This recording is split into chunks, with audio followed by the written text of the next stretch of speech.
Ben Simmons, to play or not to play? And should the Sixers consider pushing Okafor out of town already? Plus, LeBron James continues to amaze, and should we be crowning the Golden State Warriors after a 45-point preseason win? All that more in this edition of NBA Files. Let's ball.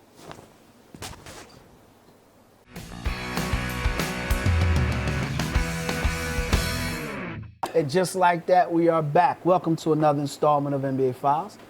He's Roy Burton. I'm Kwame Fisher-Jones. Opening tip today. Let's do it. Ben Simmons, should he or shouldn't he? For those of you who don't know, Ben Simmons hurt himself playing basketball. Yes. And what was first a prognosis of 8 weeks, 12 weeks is now morphed into a legitimate 3 months. And what was once whispers is now shouts that Simmons should sit out the year. Right. So I'm going to pass it to you first. What are your thoughts on this? If Ben Simmons is healthy and he's ready to go after this 3 months, after or before the All-Star break, he should play this year. Like, Really? I didn't expect that from There's you. no reason to sit this guy out. We got to stop being cautious with this team. We got to stop being cautious and sit these guys out when they're ready to go. We've seen it before multiple times with this team. If Ben Simmons can go and it's before the All-Star break, roll him back out there. I wasn't expecting. In full disclosure, we don't discuss the top. I mess with him a little bit about topics, but we don't get in depth. So you think they should? You think he should play? I think he should play. See, why would you hold him out? What's the reasoning or what's the logic behind holding him out this year? All right, it's two sides of this. And I sit. I like to. I'm nostalgic. I go back in history with things. When I hear foot problems in Sixers, there's a player that always comes to mind in a situation. Right. And it's Andrew Toney. Exactly. Yep. And the way the media killed Toney and the way the coaches killed Phil Jasner and Mark Burton aside, the rest of the media, there was comments about his toughness and they tried to force him on, and then they tried to find. So I've always been sensitive to players when players say they're hurt or the people surrounding them say they're hurt to forcing them on the court. Right. With Simmons, the decision should be made from his people and not his people in the Sixers organization, but the people who've been entrusted with him in his career. Right. Now, to answer your question specifically, should he, shouldn't he? I think he shouldn't. Okay. Even if he's healthy, 100% healthy. And I want to see him play. Okay. But too many times people get caught up in the season and not the career. That's what this is about. It's about the career, not the season. But if he's healthy, then what is the impact on his career? Like if you're rolling a healthy guy out there, if we know 3 months from now, 3.5 months from now, he is 100% healthy, 100% healed from the Jones fracture, why not play him? You still have 35, 40 games left. I mean, put him out on the court and see how he interacts with the other guys you have. Because the likelihood of him re-injuring the foot is heightened if he comes back this year. If he comes back early, which is what happened to Durant. But if he's healthy three months from now, if he's fully healed, if the bone's fully healed, why not put him back out there? The issue with Durant and other guys who've had this injury is that they've come back early. Yeah, but I don't really. With everybody's body's different, so I can't liken him to Durant. I just feel that with a foot injury of this magnitude, and the people who were entrusted with his career are saying he's going to sit the year, there has to be a reason for it. And we know firsthand that the disclosure from the Sixers is not one that you can trust. Correct. So for them to put out 3 months, but his people say no way he played. And these are the people that are entrusted with his career, and that's the thing that I look at. Right. Because, like I said, I go back to I remember Andrew Toney, them trying to force him to retire. I remember vividly the ownership allegedly sending the people from the league to test him for drugs at 7 a.m. in the morning. I remember that. Right. So I just can't picture him coming back early if his people or coming back. Yes, I want to say it's early because coming back when his people. I just don't think it's a good idea. So Ben Simmons and his team are going to wash 2.5 months away. Because again, what changes if he's 100% healthy? What's the difference between February 1st and November 1st next year?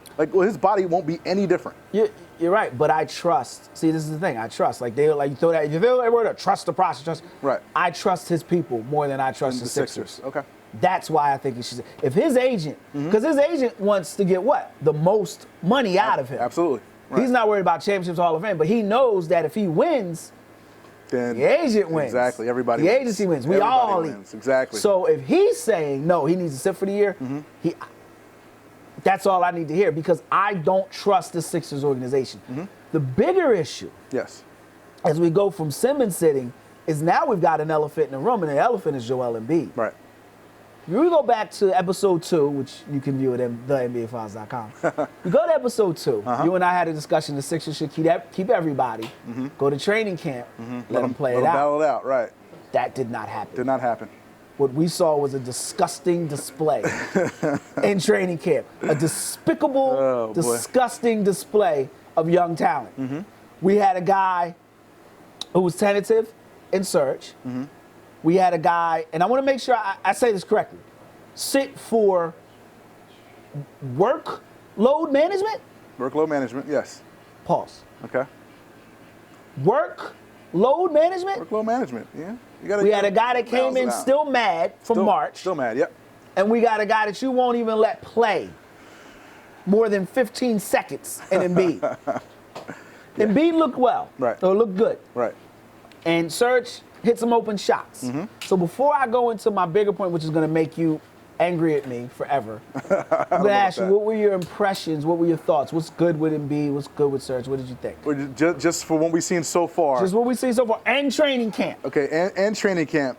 Obviously, Embiid, you know, when you haven't played 5-on-5 basketball versus guys who have a different color jersey on for 30 months, you're going to look a little bit rusty. And he looked a little bit rusty. He's got to get back in game shape. He gained 26 pounds since Kansas. So he's got to learn how to play with that additional weight. But we saw flashes in a couple of games. Tim Duncan and Hakeem Olajuwon. Yeah, exactly. Like we saw him, he's comfortable on the perimeter. You know, he uses his strength well. He positions himself pretty well. We saw some flashes. It's clearly going to take some time. I know we all want to see him play more than 12 minutes a night, which he's been playing so far.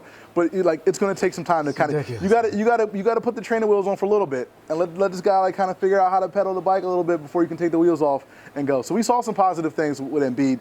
Same thing with Sarge. I mean, I didn't think that he was going to have NBA range at this point. It appears he has a capable enough jump shot for his size. He had good form, so we knew he had good form, right? He had the good mechanics to become a better shooter. I still don't. Go ahead. Like I was like, he's not like an elite shooter, but for a guy his size to be able to make that mid-range shot is going to be key, especially in this offense when you have a lot of bigs who operate down low. So he's shown to have that type of range so far in the NBA. And he's a bit tough. He's tough. He's a tough physical guy. He'll dive on the floor for balls. He'll set screens. He'll do all the little things. And you don't have a whole lot of guys who are willing to do that on this team. So I've seen some positive things out of both of those guys so far. I'm going to take positive, and I'm going to go positive, and then right before we go to break, I'm going to pose a question to you. Okay. I liked what I saw out of Embiid. You know, more, like I said, more Tim Duncan than Hakeem Olajuwon. Right. He was energetic. He added a certain amount of life. He has that it factor. He's got that. Yeah. And if he's healthy, hands down, he's Rookie of the Year.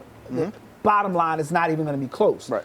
Serge did what I thought he would do. He hit some shots. He ran the floor The ceiling for Serge is small. The expectations were small. So if he does anything, if he dunks with two hands, the world is giddy. Question I have for you as we go to break is, after seeing what we saw in training camp, we got two games under the belt. Can you or should you build this team around any of the 4 players they have in tow right now? Poly on that. Okay. I'm already giving, because like I said, it hit me, and you're going to be disappointed. We'll be right back.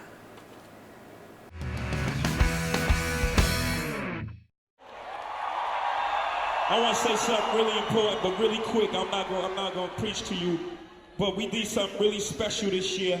Just show that our generation changed the world. Never happened before. So we absolutely changed the world. We changed the world. So it just goes to show anything is possible. Fight for what's right.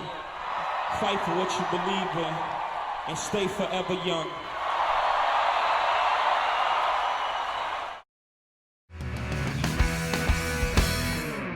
Welcome back to NBA Files. Broadcasting from, I'm stuttering already. Broadcasting from Gary's Barbershop. Because you don't want to say it. 12 East Main Street, You don't Maple wanna Shade, say New it. Jersey.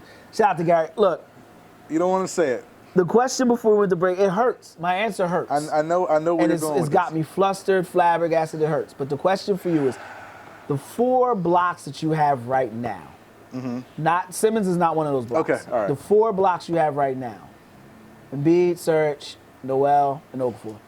Can you and or should you build a team around them? The Sixers.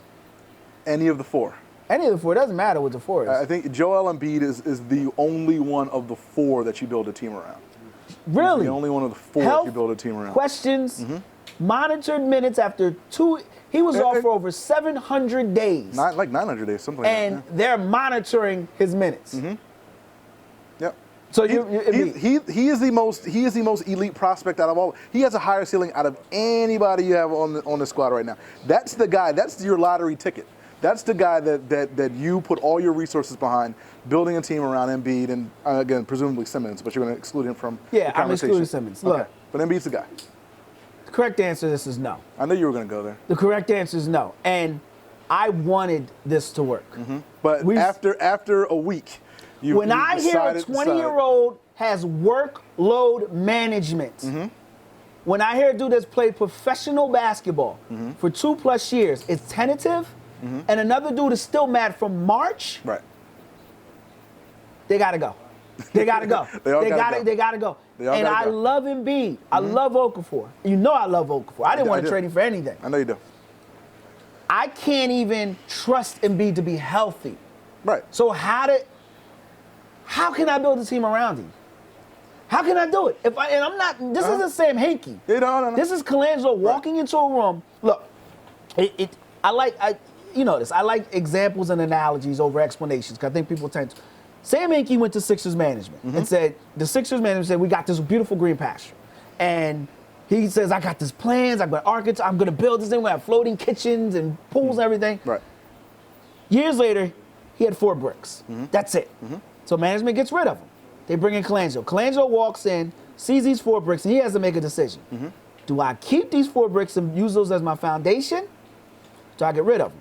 He decided to use them and see if they were made the right decision. Mm-hmm. Use them for my foundation. Mm-hmm. The foundation is faulty. Well, you just said he made the right choice to keep the bricks, use those guys as his foundation.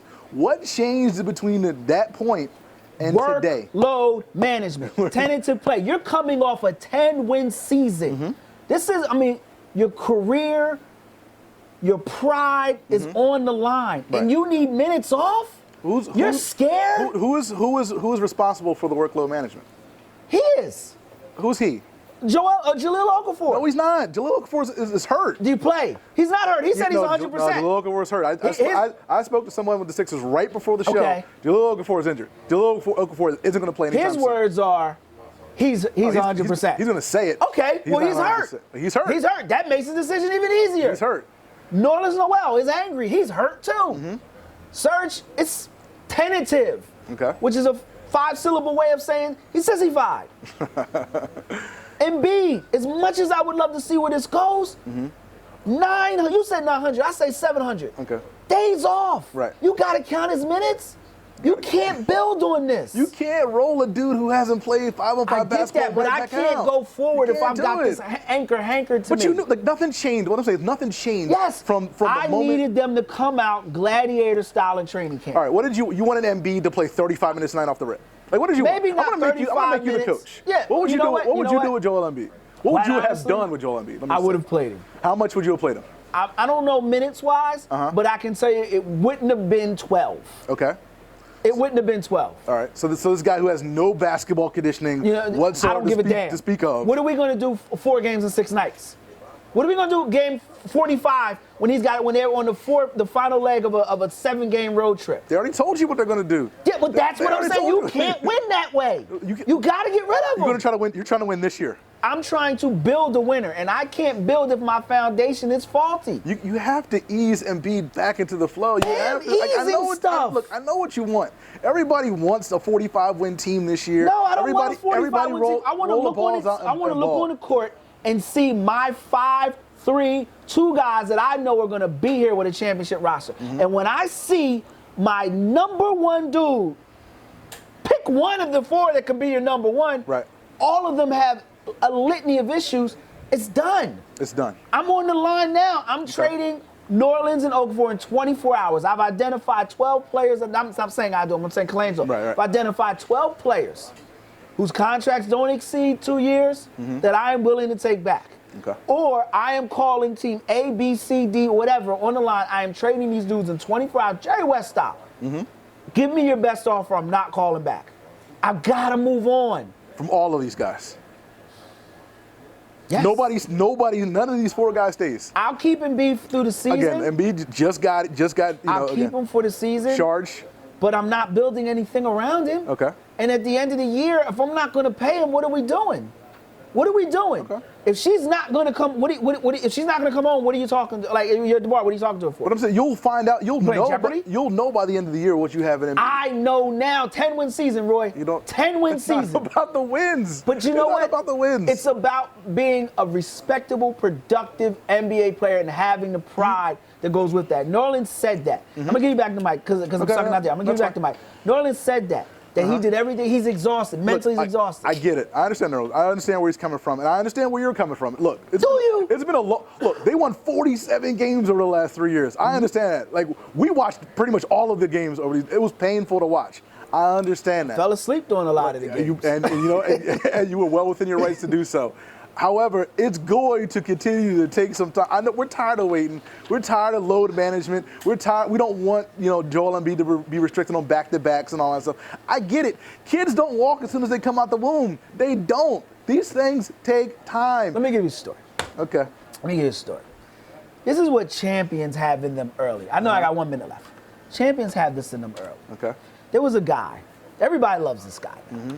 But when he was a freshman in North Carolina, he was a pain in the ass. So much to which, game on the line, 3 future first-round picks on the court, he took the shot. Right. Fast forward, this guy comes out, he's the 3rd pick in the draft, has an amazing rookie year. Following year, hurts his foot. Ownership says, sit down for the year. Nike says, sit down for the year. His mama, sit down for the year. His pappy, sit down for the year. Right. He put on a disguise and went and played on a team that was sub 500, had no business being in the playoffs, and got swept out. Right. That's what champions have in them. You don't become a champion overnight. You become a champion when you can't sleep because you only won 10 games. Right. Be right back. We will never fully understand what we've asked of you or your families, asking you to put yourself in harm's way, to endure it all. But we do understand that it's our turn, our duty, to keep you secure for the rest of your life. Wounded Warrior Project long-term support programs help our most severely ill or injured veterans live independently, at no cost, for life, so that they might stand at ease. Join us at findwwp.org.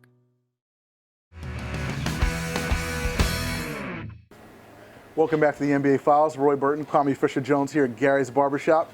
A few days removed from the Golden State's destruction of the Los Angeles Clippers, beaten by 45 in a preseason game. Now, in the words of the late, great Dennis Green, is it time to crown the Golden State Warriors the champions?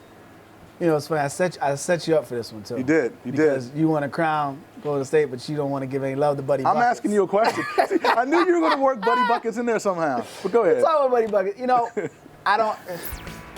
No, because they lost the first game to Toronto. Okay. And then they barely come back and beat Sacramento. You saw the offense clicking. They were up 53 points in the preseason game. 53? I don't care who you play, except for the Nets. If you're up 53 points in the third quarter of a preseason game, I mean, that's impressive. And the Clippers are one of the better teams in the Western Conference. You'll give me that. They're not one of the best 5 teams in the Western Conference. They're going to be one of the most disappointing seasons this year. Okay. With the Clippers. All right. But to your point, the Warriors can score. And Durant looks like he fit in perfectly, and Clay is finding his mix, but I don't have any, and Steph will probably be the one that takes a step back. Look, they look good. Am I going to crown them? No, because I think San Antonio's going to give them a run for their money. Okay. And I also think there's going to be another team, a 4 or 5 seed, that I can't believe I'm going to say in the Houston Rockets, that are also going to give them a run for their money. Okay. But I don't believe them winning the title. But that's the problem. You ask me, do I crown them? That's what it is for the Warriors. If they don't win the championship, season's wasted. And if they do, it's like, so what? You won it without them. You're supposed to. So, what exactly are they shooting for? Right. What exactly are we doing? If you crown them now and they don't win, which I don't believe they will, it's a disappointment. Right. But really, is it? Because what's the goal for them? Is it championship or bust? It's got to be a championship, especially coming off of last year.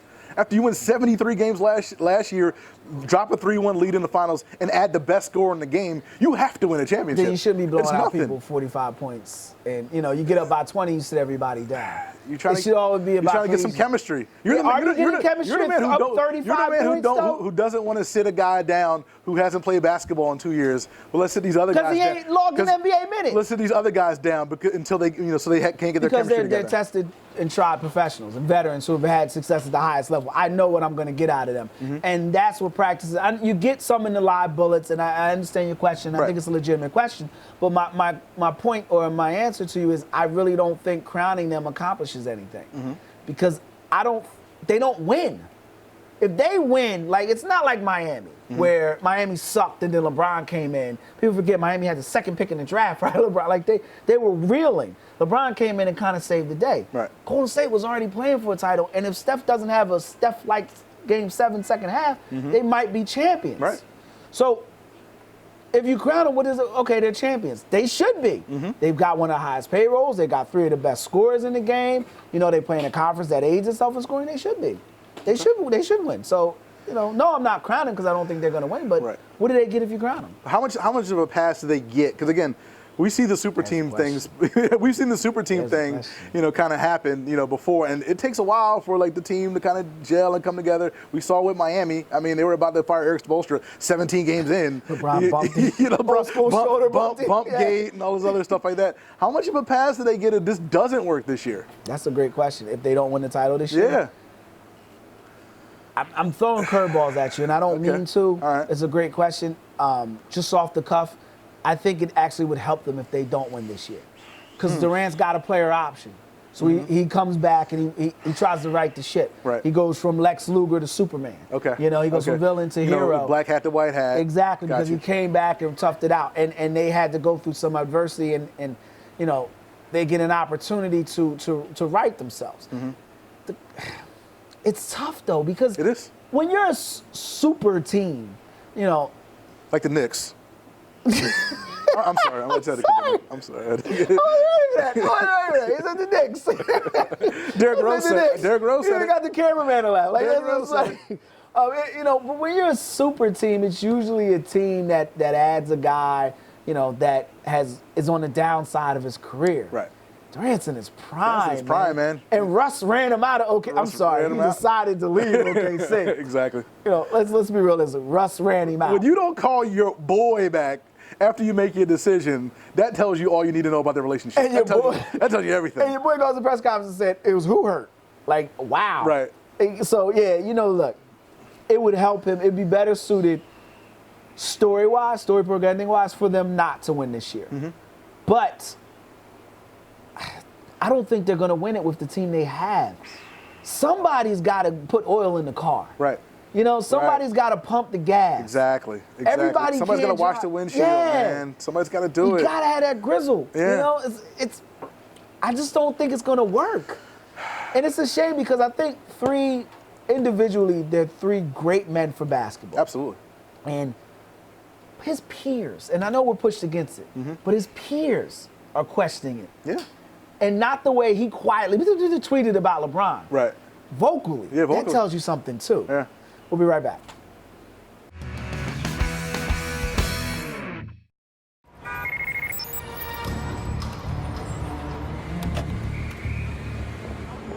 Track 6. Do not leave bags unattended. Maybe you see something suspicious, but you don't want to get involved. It's nothing, you think. Can you be sure?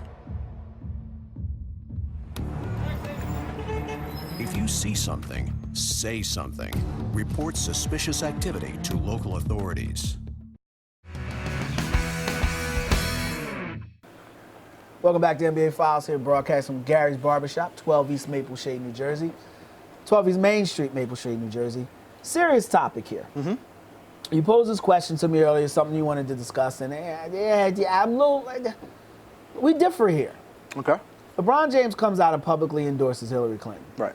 The first high-profile athlete in the 4 major sports that I can think of. I know Kurt Schilling I don't know if he's considered high profile. Yeah. You know, he's a little past left. But Little bit. he's endorsed some. But he's the first high pro. And I love LeBron for doing this. You know, it says a lot to him. But should he have done it? Here's the thing, and again, this kind of goes back to our earlier discussion when we talked about, should, players, protest, Black Lives Matter and the anthem and things like that. Here's the thing. I mean, these guys aren't mindless automatons. I mean, they're free to say and do whatever they please. And Howard Bryant, graduate of Temple University, he works for ESPN now. He had a perfect point when he said, Where'd you graduate from? Temple University. Okay, I was just curious. He had a point when he said, if people want to stop the politicization of sports, that stopped after 9/11. Because after 9/11, everybody was all jingoistic and nationalistic. The flags came out. Yeah. Ricky Waters was crying. Everybody was cool with it then. That's a great point. But if you're going to, if it's cool then to be political, during, the games, then it's cool now for athletes to kind of step up and say things in the political realm. So like you said, I applaud what LeBron did, and I have zero problem with his stance. I know you disagree. Only because what happens when you open that door, what happens when something else walks through? Mm-hmm. And it's going to. Yeah. It's going to walk through. What happens to the first dude that publicly says, well, I think Donald Trump's the best candidate, and I got nothing wrong with what he said on the bus? Whoa. Well, here's the thing, and just to counter that, I'll let you go back. Malcolm Jenkins was asked about this with the Philadelphia Eagles, and he said, most of my white teammates are voting Republican. Yeah. Most of the black guys are voting Hillary Clinton. Wish Malcolm was as vocal when Chip was here, but yeah. They seem to be doing okay. Like Malcolm understands. Like Malcolm says, I don't have to agree with those guys, but for those 3 hours, those are my guys in the trenches, and we're going to ride with it. But see, here's the thing about that. First of all, it's in Philadelphia, and Philadelphia will never be the poster child for diversity. Let's just put it that way. But that's inside the locker room. They're not coming out outside of Jason Kelsey, coming out supporting dudes that everybody hates. And I don't want to say everyone hates Donald Trump, but there's a strong vocal minority of people who are empowered, who dislike him, who can pin you to him and roast you. And do you defend that teammate? Right. Right. And then at what point does it become a distraction? See, that's what happens. And I love the athletes are willing to do this, but I also have to respect the cat that goes left with it. Because that's the guy that's the guy that ticks everyone off. Right. That's the cat you need to be concerned about. When you say, I want to vote this way, or let's say somebody says, let's throw a player, I don't want to put a player attached, but let's say what happens when a player says all black lives don't matter. Right. Publicly. That's now we got a problem. Now we got a problem. So, that's the question. And we won't have an answer to it. We don't.